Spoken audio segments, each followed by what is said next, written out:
If summer heat is wrecking your grow, I've got 3 simple tips to cool things down fast. But first, check this out. It's time to light it up. AC Infinity's Evo series. Every light in the series has a removable driver so you can keep the heat out of your grow space. And they are up on the tech 3.14 U-moles per joule if you want to geek out. My favorite feature is the built-in timer on this. It has 10 brightness levels. You can do sunrise, sunset. It's right on the fixture. Super easy to use. No separate tab timers or any of that jazz. Check out AC Infinity's LEDs over at acinfinity.com. Coupon code DUDEGROWS will hook you up with these top-notch LEDs. They got a size for every grow tent. acinfinity.com. Coupon code DUDEGROWS will hook you up. Back to the show. All right, it's getting hot in here. Not where I'm at, up in Canada here. I'm waiting for summertime, but man, heat can be harsh on the grow and on your budget. Oh yeah, we're in the 90s here, so definitely things are changing. You got to change up what you're doing in your tent. Yeah, I mean, point number 1, let's talk about the easiest thing you can do. And the most affordable thing you can do is make sure you have good air exchange going on, right? Especially if your tent is in a climate-controlled house or room. Yeah. Use an inline fan. Yep. And this is if you're not running a sealed room, if you're exhausting into a lung room. You can be pulling cooler air, hot air rises. So that's why they have all those vents down low and you pull cool air in through the bottom, exhaust it up through the top. And you have a lung room and that lung room is conditioned. And boy, that's a great way to beat the heat. Inline fans these days are badass as well. I remember being Scotty back in the day. We would be running loud can fans. You'd have to have them in a foam box to make it quiet. Shout out AC Infinity's inline fans are awesome. They come with climate controllers, so you can do your whole schedule. Yeah, that's the big deal, man. Temperature and humidity in relation to your fan. If you're pulling through it and exhausting, definitely a big deal. Yeah, super easy to set all your set points. Keep in mind, you'll have different daytime and nighttime set points for your temp and humidity. So make sure you have a controller that handles that. And this is super inexpensive way to do your tent, the least inexpensive way. Next, we're going to get into air conditioners. Hang on a second. So the first way is just negative, just pulling through, having a lung room and just pulling the air through. That is probably the least expensive way, right? Yeah, and mount your fan on the top of the tent. So there's different options. I like to mount my fan on the top exterior part of my tent. Yeah. And pull air from the lower vent. Some people will mount it in the tent with a carbon filter and pull out that way. That's fine too, but up high where the heat is. All right, AC, man. AC. A lot of people need AC. I run a dual hose mini split, I run a dual hose portable. Scotty runs a mini split. Let's get into it, man. The one you want to do we say you stay away from a single hose? I would think so, because a single hose, you're having air pulled through the back of the unit and out the hose. You're going to be getting a lot of contaminated air. The air that's coming out of that hose is going to stink like your grow. The dual hose just have a separate compartment where the compressor is, and it just cools the compressor. So it separates the air that is being exchanged in your room with the air that's being exchanged to cool the compressor. So definitely 2 hoses the way to go in a grow. I got a picture here of a dual hose. And this is an actual unit I have. It's rated at 14,000 BTU, but it says here 12,000 BTU SACC rating, which is kind of interesting. If I'm just learning to pay attention, an SACC rating is a seasonally adjusted cooling capacity. Mainly what it's doing, it's more real world, like if you're AC or you're doing hot grow room air, Sure. When you really got to check BTUs and their ratings. When something says it's 14, is it really 14? Or is it more run like a 12? Yes. And remember, you can calculate for each watt is 3.4 BTUs, Grambo? Sure. Say 3.41. But you can kind of figure out how much heat you're going to be making that way. If you're running, 5,000 watts and everything makes a watt, your air conditioner itself is going to make watts, and that's going to make heat.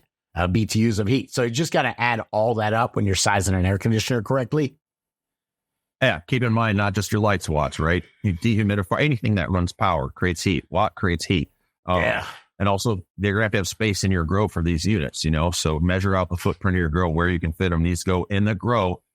Whereas a mini split like Scotty runs, only part of the unit goes in the grow up on the wall. And that's typically for bigger grows. The smallest one I can find, like this one's 9,000 BTUs. They usually don't go much lower than that, and they're a bit more spendy, but they're solid state. I love mini splits. If you have the means, man, I like to make my grow like wintertime to get some phenotypical expressions at the end of the flowering stage. Just keep the terps from volatilizing off. And hey, do you see those little nuts over there?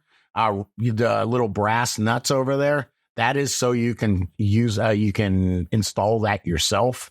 It doesn't require any soldering. So take a look. Some of them will let you install them yourselves, super low pro. Most of them you have to call an air conditioning guy for. If you can, I recommend, getting an air guy. Yeah, some of them have the pre-charged lines, if you will, but I'm always using HVAC homie. Now, the cheapest way to do this is if you can pull off, you're in an upper bedroom and you need AC and you can run a window unit to cool the room your grow is in or the room your tent's in, that's the way to go. I mean, granted, again, you got to watch where you're at. Could be a security risk. You can get grow room smell off of a window unit as well. But if you're upstairs, I'm not sweating it. And they're the cheapest AC models out there. I'm from South Florida, though, and window units are very easy to kick in and then get into your house, man. So when we were running grows back then, we did not use window units. It was a security risk. That's just South Florida, Scott. Yeah, it is. All right. This is kind of a tip, but really important. Next, when you run your lights, especially in states like Cali, or if you're a state that offers discounts for running off-peak times, sure, save money on your power. It's cooler at night. Run your flowering cycle or as much as your bed cycle. Lights on during the night. Yep. Think about it. Less to cool as well. You got less daytime. There's no daytime heat. It's cooler at night. So all your stuff, your air conditioner has to work less. And man, it's a big difference, right? What is it, like a third the price after peak, off peak? Yeah, it can definitely be a big difference. It doesn't always work with everybody's schedule. Maybe you have to get a green light to do some work in the grow when the lights are off, but it saves a ton, man. Another tip, sometimes you're not always really hot. You get like a heat wave. It's only going to be upper 90s or 100 for 4 days.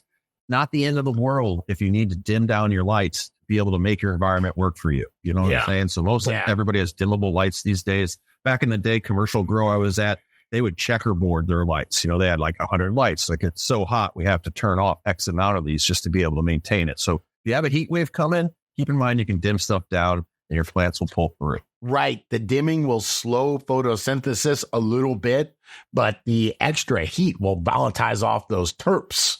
So I'd rather slow down photosynthesis a little bit than volatilize all those terps off.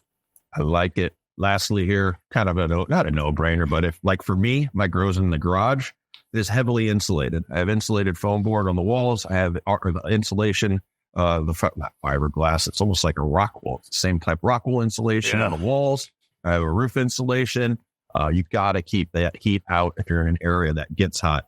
And just a tip here, I'm thinking, where you're running your AC unit, keep in mind, I ran a window unit in my garage grow for a while, but in a peak summer, when it was during the day, wherever your AC is, it's going to create heat in the room. When it exhausts, it can really heat up the other room hot enough to where it's battling itself. So Rambo, and get that exhaust out of the building. What do they say about heat or energy or something like that? Are you saying that energy can neither be created nor destroyed? Yes, I'm going deep, man. And what I mean is you've got that heat energy.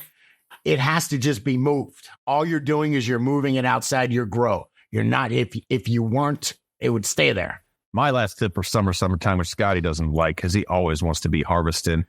If you grow enough in the off-summer peak season, you don't always have to grow during the summer. If it's just such a pain in the ass and you got to buy an expensive AC and you're battling everything and you have enough dank from your off-summer grows, that's okay.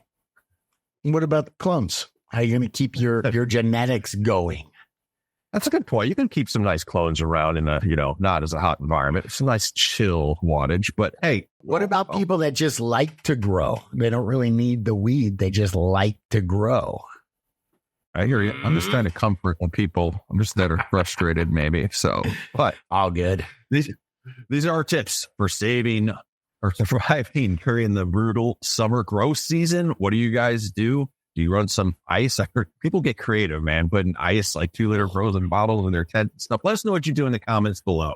Yeah, come on. And if you dug this video, let dude know. Hit the like button. Hit the subscribe button. Share this video with another grower you know, and check out the other couple videos YouTube's recommending. Grambo knows you'll dig them.